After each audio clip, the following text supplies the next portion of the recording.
Bonjour mon frère, bonjour ma soeur, j'espère que vous allez bien. Je vais faire une petite vidéo qui a pour but de sensibiliser la communauté afro-caribéenne dans le sens où, tant et aussi longtemps qu'on ne sera pas unis malgré nos différends, en termes de diplôme, en termes de connaissances, en termes de religion, en termes de quoi que tu veux, même si on est brillant par singleton, on va souffrir dans la nouvelle ère qui est en train d'arriver.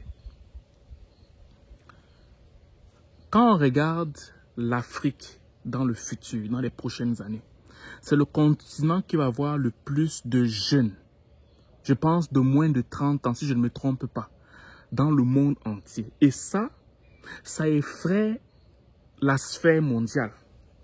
Ça crée une forme d'attention particulière sur le continent. Pourquoi? Parce que si on a affaire à des jeunes qui sont éveillés et qui sont unis, le monde entier tremble. Mais tant et aussi longtemps qu'on a affaire à des jeunes qui, malgré le potentiel qu'ils ont sur le plan démographique, sur le plan des richesses, sur le plan même de l'intellect, de la matière grise, tant et aussi longtemps qu'ils n'unissent pas leurs forces, malgré le fait que vous avez le potentiel, vous ne faites peur à personne. Et ça, on le voit dans la communauté afro-caribéenne. Et il suffit que quelqu'un soit à l'aise. Il suffit que quelqu'un ait des études vraiment louables. Il suffit que quelqu'un a trouvé une niche où il peut nourrir son homme et sa famille. Automatiquement, tu vas commencer à avoir des différences au sein de la communauté entre ces deux personnes-là. Tant et aussi longtemps qu'on parle des choses qui ne m'engagent pas pour t'aider de façon directe, t'aider de façon encore superflue, pour te dire de façon générale ce que je fais, ça passe. Mais t'aider de façon directe, tant et aussi longtemps que ça ne touche pas cette sphère-là, on est des amis. Mais quand il faudra que je te donne des idées, des pistes, ok, des moyens, des voies et moyens qui te permettent de changer drastiquement ta vie, je ne pars pas là-bas avec toi. Pourquoi? Je ne sais pas. Quand je regarde les Occidentaux, les Asiatiques et tous ces peuples-là qui émergent, je me rends compte que c'est là parce que entre eux, ils s'aiment. Non. Ils ont un seul point en commun. Le fait que leur pays soit émergent ou leur continent soit émergent. Et c'est ça qui fait en sorte que ces hommes et ces femmes-là puissent émerger, puissent avancer et on quitte nos continents pour arriver ici. Qu'est-ce que je veux dire par là? Je parle à la communauté afro-caribéenne, particulièrement au Canada. Nous sommes arrivés dans une sphère de la vie où tes avoirs personnels ne pourront plus te permettre de t'en sortir dans ce monde-ci. Le gouvernement canadien va aider, apporter du mieux qu'il peut, que ce soit au niveau de l'emploi, que ce soit au niveau de, je sais pas moi, d'acquérir des logements, en tout cas, des problèmes d'état dans la société où il faudrait que le gouvernement fasse sa part. Mais les autres parts, ce ne sera pas les individus. Ça va être des communautés qui vont s'entraider entre eux dans la sphère de communauté en fait. Toi en tant qu'individu personnel, tu ne pourras pas t'en sortir. Toi en tant que personne, avec ton bac, avec ta maîtrise, avec ton doctorat, toi seul tu ne vas pas t'en sortir. Oui, tu vas pouvoir manger, mais pour déployer tes enfants, ça va être beaucoup plus difficile qu'avant. Et si tu crois que je plaisante, regarde, même malgré les guerres qu'il y a, tous les peuples demeurent toujours unis. Regarde les révolutions qu'il y a en Afrique. Qu'est-ce qui fait en sorte que l'Afrique commence à faire peur, tout en attirant des admirations dans le cœur des gens? C'est cette unité qui commence à naître à cause de toutes les révolutions qui sont en train de se passer en Afrique. Ça fait en sorte que l'opinion internationale commence à nous regarder et dire, mais attends un peu, on dirait qu'ils commencent à prendre conscience du potentiel qu'ils ont. On dirait qu'ils commencent à prendre conscience de ce qu'ils peuvent faire s'ils sont unis. C'est ça qui fait en sorte qu'il y a non seulement de l'admiration au sein de tous les jeunes Africains, mais aussi de la crainte. Parce qu'on ne sait pas où est-ce qu'on va aller. Avec cette unité-là, qu'est-ce qu'on va créer? Qu'est-ce qu'on va apporter comme condition pour acquérir les richesses africaines? Ça, c'est un point d'interrogation. Mais nous, en tant que personnes qui avons quitté le continent pour arriver ici, qu'en est-il de nous? Qu'en est-il de nous?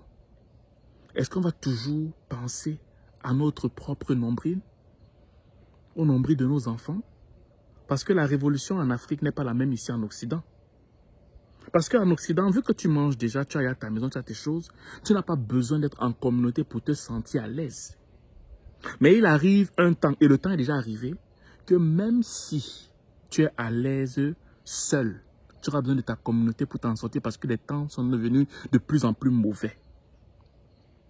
Les temps sont devenus de plus en plus mauvais. Et ce sont ceux et celles qui vont être unis, qui vont s'en sortir dans ces temps difficiles-là. Comme je le disais dans une des rencontres qu'on fait, dans 30 ans, je te prends pour ceux qui sont ici au Québec, Canada.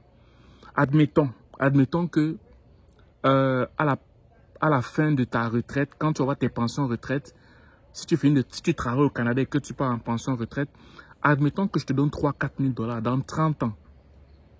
Dans 30 ans, est-ce que tu penses que 3-4 000 $ peuvent suffire pour que tu subviennes à tous tes besoins? Même si tu pars en Afrique, est-ce que tu penses que 3-4 000 $ par mois, ça là c'est très peu. Je te dirais que c'est peut-être 3 personnes qui vont avoir ce montant. Dans le reste, vous allez vous débrouiller entre 1500, 1800, 2000 par mois, par là. Moi, je prends un exemple en donnant 3-4 000. Je ne parle même pas des 1500. Imagine-toi même si on prend le vrai exemple. Dans 30 ans, 40 ans là, admettons que tu es jeune là, tu as 25 ans, tu as 28, tu as 30 ans. Dans 30 ans, tu auras 60, 65 ans là-bas, par là. Est-ce que tu penses que 1500, 2000, dans 30 ans, 40 ans, va pouvoir permettre à ce que tu puisses vivre convenablement? Tu ne pourras pas. Parce que la vie va tellement coûter cher, non seulement en Occident, mais aussi en Afrique. Tu te dis que tu vas aller dans ton village, mais qui te dit que les Occidentaux ne veulent pas aussi partir en Afrique parce qu'ils voient des opportunités là-bas? Comment tu penses que tu vas t'en sortir? Il faut que tu m'expliques ça. S'il n'y a pas une communauté forte qui a cette envie, cette ardeur de vouloir s'entraider mutuellement, comment tu penses qu'on peut s'en sortir? On ne peut pas s'en sortir sans qu'on ait une communauté. Parce que si tu connais ces réalités que dans 30-40 ans, 1500, 2000, 2500 ne peuvent pas me suffire. Ok? Mais je vais développer d'autres réseaux qui vont me permettre, soit par une information que ma communauté va me donner, chercher une autre formation professionnelle ou académique, ou bien aller chercher un réseau, que ce soit au niveau des, je sais pas moi, de l'entrepreneuriat, que ce soit faire peut-être un investissement dans un autre pays. L'information au sein de la communauté. Parce qu'on est unis, parce qu'on a un but en commun, être plus fort demain. Donc, je fais cette vidéo pour sensibiliser mes frères et sœurs qui ne pensent qu'à leur nombril. Parce qu'ici, là, en Occident, particulièrement au Canada, on peut manger, on peut acheter des trucs avec un crédit, on peut faire ceci, on peut faire cela, sans que quelqu'un ne soit à côté de nous. Les Québécois, caucasiens de souche, qui nous ont reçus chez eux, sont en train de s'unir entre eux. La majeure partie des familles se reconstituent. L'ancien Québec est en train de se reconstituer. Beaucoup de gens rentrent en région pour recréer ce que leur père avait créé auparavant. Les communautés au Canada se reconstituent.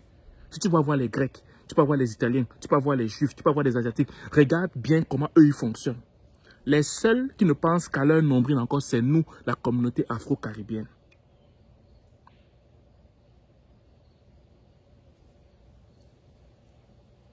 C'est la raison pour laquelle, quand je fais par exemple un meeting comme parler de l'inflation, ok, parce qu'on a une rencontre en personne, le prix d'entrée c'est 8 $ pour payer les salles et tout ça, c'est parler de l'inflation.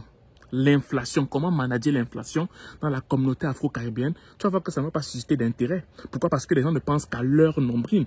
En quoi ça va m'apporter personnellement si je peux parler d'inflation? Si ce que j'ai dit te touche, te tient à cœur, je t'invite le 23 de ce mois-ci, ok, au collège Antique, on va parler d'inflation. Ça commence comme ça. Comment on fait pour sortir de cette inflation-là? Quels sont les moyens que tu as trouvés pour pouvoir glisser au travers de cette inflation, slalomer au travers de ces inflations-là?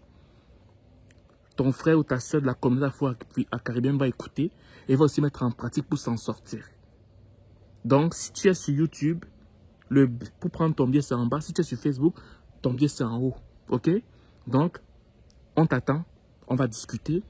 Les billets s'en vont très vite et j'espère te voir pour qu'on puisse parler de façon pratique par rapport à ce sujet en fait. Donc, c'est ce que je voulais te dire. Si ce passe une excellente journée ou une excellente soirée, dépendant d'où tu m'écoutes. Ciao.